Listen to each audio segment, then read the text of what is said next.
niyo nkuru Jean Marie yegere hano imbere.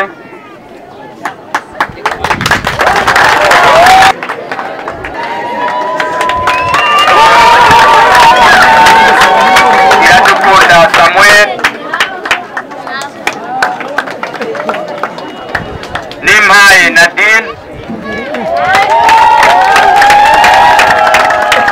na Nibaruta Alphonsine.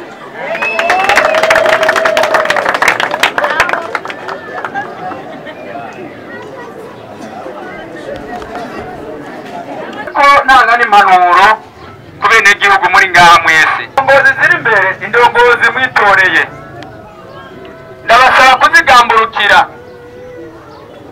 ndabasaba kuzishigikiza ibikorwa duhereye ku bikorwa by'iterambere rusange,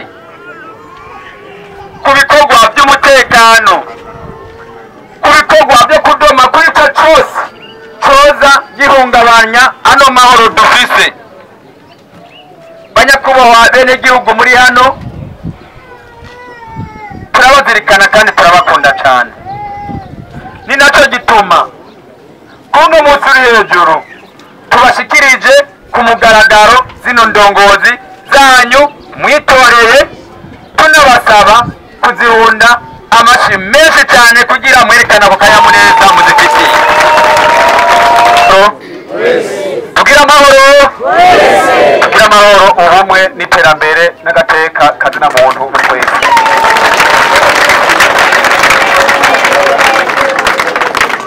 Bwa mbere na mbere tubambaye gushimira mushobora byose kuko niwe rurema kandi niwe agira. Nongera nshimira mwebwe abene gihugu mwese ko mwagize ico mumara mu matora, mutora indongozi ariko twebwe nyene. Nta bindi bintu byinshi norinda ndavuga, ariko uko twababwiye ni kujya nyene muzotuba hafi, hari ku bikorwa by'iterambere, hari ku bikorwa runaka bizokenerwa iby'isuku no kugambukira iki indongozi. Twariyemeje yuko tuzobaba hafi, umwanya wose muzoturondera tuzobana na mwebwe. Muze mutugabire natwe ntituze tubagabire, ariko muze mubye gute mudukoreshe turi abasuku imbere zanyu, igisigaye tugira amahoro y'Imana. Wavreb ijwi ry'ugwaruka FM.